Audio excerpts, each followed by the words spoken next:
Thyroid gland की अगर बात की जाए तो थायराइड ग्लैंड जो है ये लार्जेस्ट ग्लैंड है एंडोक्राइन ग्लैंड का। ये एमसीक्यूज बेस्ड भी बात है कि थायराइड ग्लैंड जो है ये लार्जेस्ट ग्लैंड है एंडोक्राइन ग्लैंड का।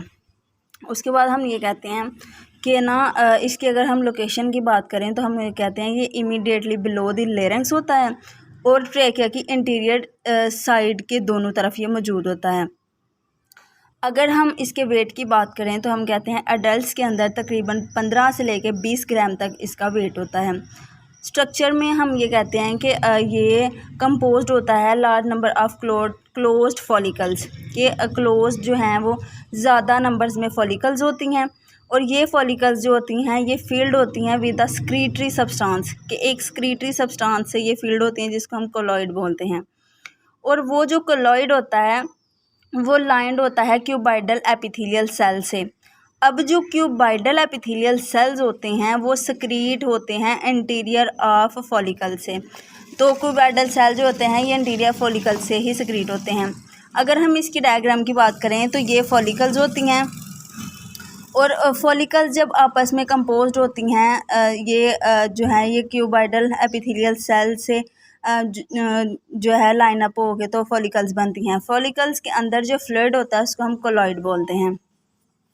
तो हम लोग ये कहते हैं कि जो the large number of constituent of colloid के कोलॉइड में सबसे ज़्यादा पाए जाने वाला कॉन्स्टिट्यूएंट जो है वो ग्लाइकोप्रोटीन है।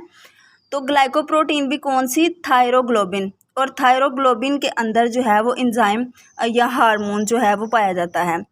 अब हम लोग ये कहते हैं कि जो थायराइड ग्लैंड होता है ये दो किस्म के हार्मोन जो है वो रिलीज़ करता है, एक थायरॉक्सिन और ट्राईआइडोथायरोनिन और दूसरा कैल्सीटोनिन।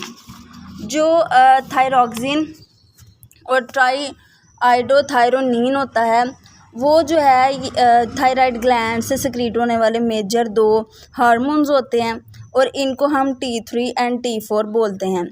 अब जो कैल्सीटोनिन होता है, कैल्सीटोनिन जो होता है ये भी थायराइड ग्लैंड से रिलीज़ होने वाला एक हार्मोन है और ये हार्मोन जो है ये कैल्शियम के मेटाबॉलिज्म में हेल्प करता है।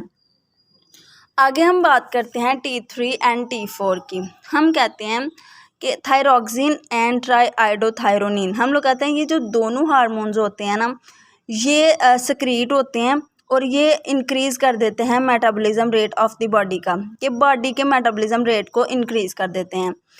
अगर थायराइड ग्लैंड जो है उसकी सिक्रीशंस जो हैं वो मुकम्मल तौर पे ख़त्म हो जाएं तो ये जो है ख़त्म होने की वजह से जो मेटाबॉलिक रेट होता है ना वो फॉल डाउन हो जाता है नॉर्मल सेट पॉइंट से तकरीबन 40% to 50%।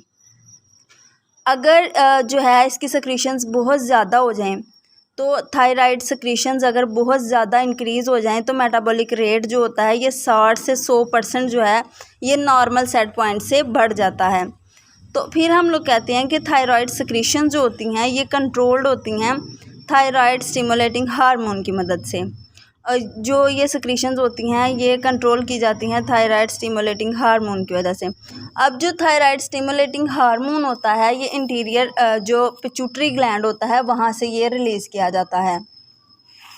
अब हम लोग बात करते हैं कि जो 93% जो मेटाबॉलिक एक्टिव हार्मोन जो होता है ना ये थायराइड ग्लैंड से एक्टिव होने वाला जो हार्मोन है वो थायरॉक्सिन है और जो 7% है वो ट्राईआइडोथायरोनिन है।